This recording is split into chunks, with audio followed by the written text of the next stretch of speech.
এক ছিল একটা ছোট্ট গ্রাম। গ্রামের শেষ প্রান্তে দাঁড়িয়েছিল এক বিশাল পুরনো তেঁতুল গাছ।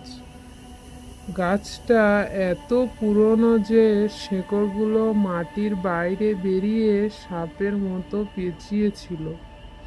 গ্রামের লোকজন বলতো, সূর্য ডোবার পর ওই গাছের কাছে গেলে নাকি এক পেতনি দেখা দেয়। বলে রাখা ভালো, এই পেতনি মানুষকে মারে না, কিন্তু সে খুব মিষ্টি আর টক তেঁতুল খেতে পছন্দ করে।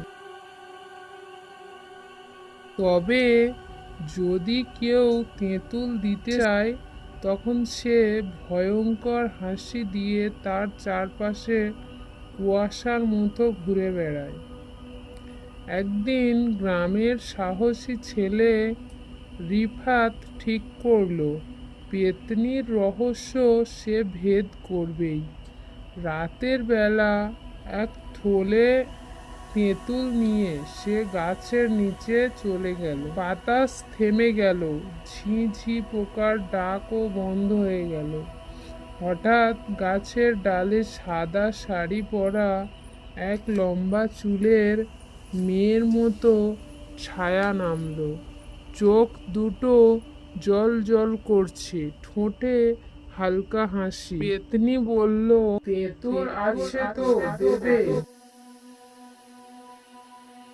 রিফাত ভয় না পেয়ে বলল, দেব, কিন্তু আগে তুমি তোমার গল্প শোনাও। পেতনি হেসে বলল, আমি এক সময় এই গ্রামে থাকতাম। আমার বিয়ের আগের দিন নদীতে ডুবে মারা যায়। তেঁতুল ছিল আমার প্রিয়, তাই এই গাছের সাথে আমি বাঁধা পড়ে গেছি। যে আমাকে তেঁতুল দেয়, আমি তাকে আশীর্বাদ করি। রিফাত থলেটা বাড়িয়ে দিল। পেতনি মিষ্টি গলায় গান গেয়ে তেঁতুলগুলো নিয়ে ধীরে ধীরে মিলিয়ে গেল কুয়াশায়। পরদিন সকালে রিফাত দেখতে পেল তার জমির ধান আগের চেয়ে দ্বিগুণ বেড়ে গেছে। এরপর থেকে গ্রামে কেউ আর পেতনিকে ভয় পেত না। সবাই সন্ধ্যা